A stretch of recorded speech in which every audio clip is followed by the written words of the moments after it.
Bienvenue sur le podcast Le Refuge des parents. Je suis Lamia Scali et mère de 2 enfants. Nous le savons déjà, être parent c'est beau, incroyablement beau. Et c'est aussi compliqué. Mais nous n'avons pas à le vivre tout seul. À travers cette plateforme, je souhaite vous apporter des outils et astuces basés sur des recherches approfondies et ma propre expérience, à nous éduquer sur ce parcours de la parentalité où nous avons le privilège de faire partie. Cet espace est pour vous, donc j'espère sincèrement que ça vous plaira. Merci d'être là. Bonjour à tous. Dans l'épisode d'aujourd'hui, on va parler d'un sujet assez compliqué qui est à propos des enfants et du partage ou du non-partage. Imaginez ce scénario. Vous êtes avec votre fils ou avec votre fille au parc, il y a pas mal de monde, et vous êtes assis sur un banc pendant que votre enfant joue avec son ballon et il y a plusieurs autres enfants autour. Vous êtes à moitié attentif pendant que vous êtes sur votre téléphone.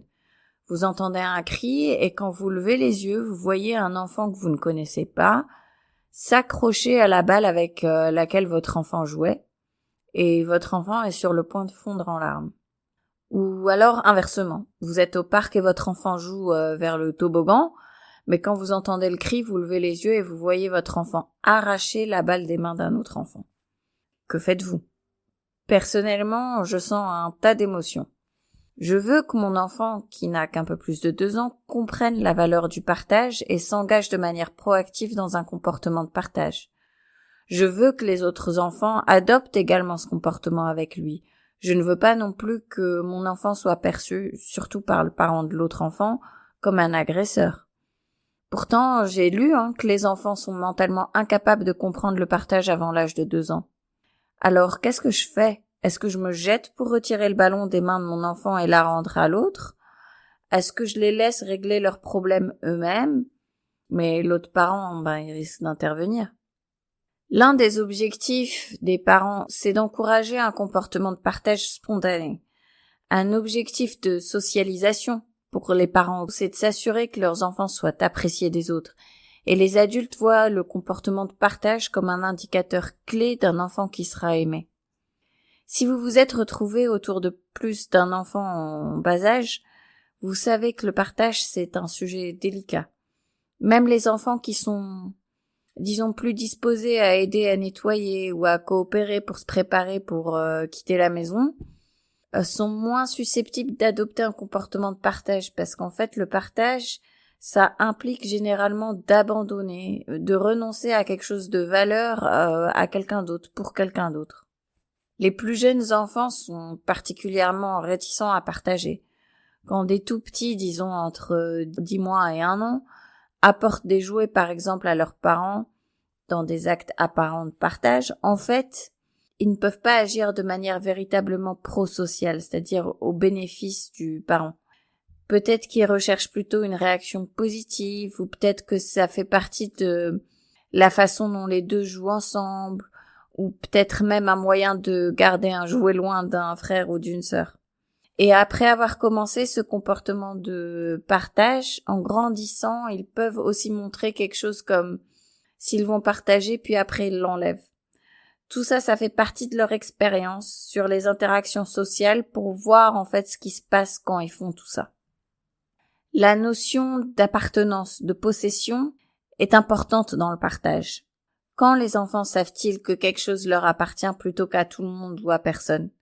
J'ai lu quelque part que des enfants âgés d'à peine 18 mois résistent aux tentatives de leurs copains de prendre leurs jouets. Quand ils reprennent en fait ce qui leur appartient à la base, celui qui a chopé le jouet, qui n'est pas à lui, proteste tout autant que l'autre. Ce qui implique en fait que les enfants réagissent à la perte de quelque chose de désirable plutôt que parce qu'ils comprennent la notion de possession ou de propriété antérieure. Vers l'âge de 2 ans, les enfants sont généralement capables d'exprimer quelque chose sur la possession. Ils peuvent identifier à qui appartiennent les objets et les enfants de 2 ans, ils vont protester davantage contre la confiscation quand on leur confisque leurs propres jouets que contre les jouets qui ne sont pas les leurs. Les enfants de 2 ans vont pas reconnaître l'injustice de confisquer des affaires de quelqu'un d'autre. Parce que l'empathie, c'est également quelque chose qui se développe assez tardivement. Un autre point, c'est que si on demande clairement de partager un jouet, par exemple, à un enfant d'1 an et demi, il est plus disposé à passer le jouet. Si un enfant ne veut pas ou ne peut pas s'exprimer sur le fait qu'il souhaite un jouet, alors on peut pas vraiment s'attendre à ce que l'autre partage. À 2 ans, la réaction aux demandes non verbales, ça se développe, c'est beaucoup plus développé, et ça nécessite que l'enfant qui joue avec le jouet, qu'il comprenne ce qui se passe autour de lui, donc qu'il soit un peu désengagé de son propre jeu pour voir ce que l'autre enfant veut. Donc, pour partager ce qui vous appartient, vous devez d'abord comprendre que ça vous appartient. Mon fils de 2 ans comprend maintenant que mon téléphone portable c'est le mien et que je ne veux pas qu'il joue avec. Un autre concept clé est lié au temps. Les parents savent que les enfants petits vivent dans le présent. Ils se soucient que de ce qui se passe en ce moment. Donc si quelqu'un d'autre joue avec son jouet en ce moment, pour lui, c'est fini pour de bon. Et puis, au fur et à mesure que leur compréhension du temps se développe et qu'ils peuvent raconter à un parent, par exemple, ce qu'ils ont fait au parc la journée, réfléchir à ce qu'ils vont faire après la sieste, ils peuvent voir un autre enfant tenir leur jouet et s'imaginer un moment quand ils vont pouvoir le récupérer, en fait.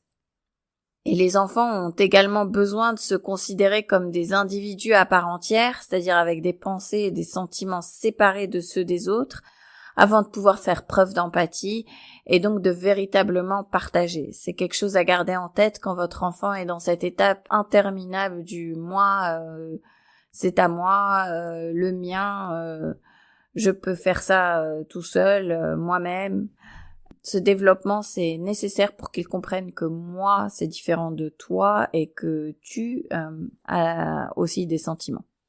Et puis finalement aussi, ils ont besoin d'une certaine forme de contrôle de leurs impulsions. Ils doivent être capables d'attendre et de pas simplement se jeter et d'attraper ce qu'ils veulent. Tant que les enfants n'auront pas acquis toutes ces compétences, il ne leur sera vraiment pas possible de véritablement partager. Vous souvenez-vous d'un moment où votre enfant a fait preuve de chacune de ses compétences? Sinon, c'est tout à fait normal. Et en fait, ça explique pourquoi votre enfant n'est pas vraiment prêt à partager. En tant que parent, on peut montrer l'exemple, comme par exemple partager chacun son tour. Pour le goûter des enfants, je peux mettre plus dans chaque plat de quelque chose de différent pour qu'on puisse partager. Et je peux manger de quelque chose d'une des assiettes et proposer aux enfants s'ils veulent goûter. Et en général, ils me proposent à leur tour quelque chose de l'autre assiette.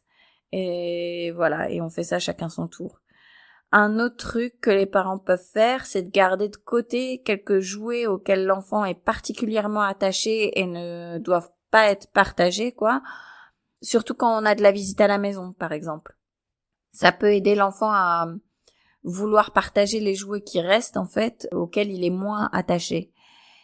Et puis, si ça marche pas aussi, sinon, il y a des fois où peut-être c'est mieux même d'essayer de se retrouver avec les amis dans des endroits neutres, comme au parc ou à la plage, où il y a beaucoup de rien et de tout, Donc, des cailloux, du sable, des bâtons, j'en sais rien, où en fait, personne ne possède rien vraiment.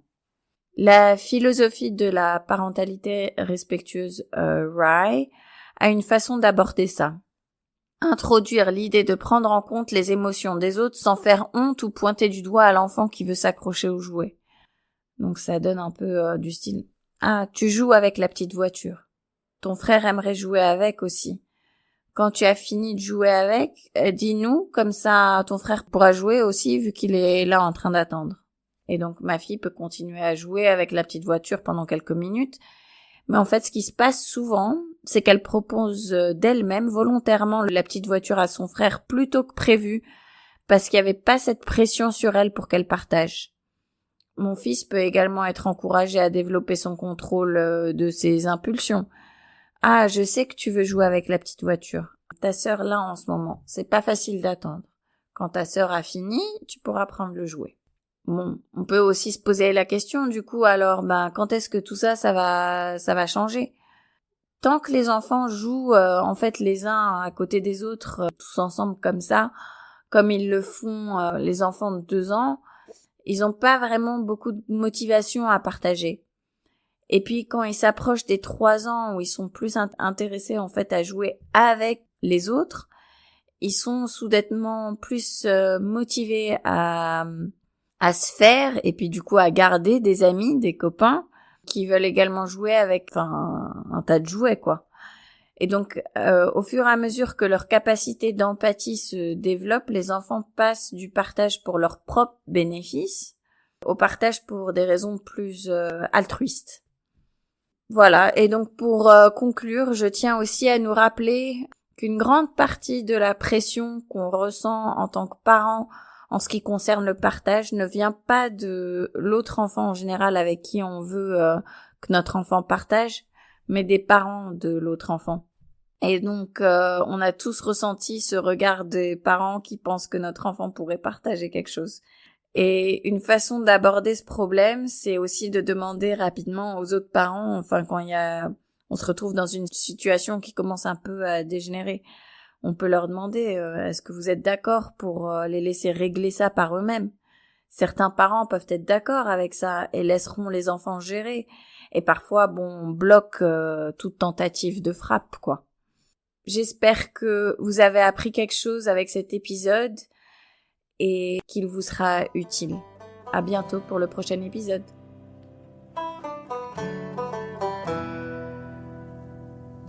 Le Refuge des parents, c'est un podcast de parents curieux.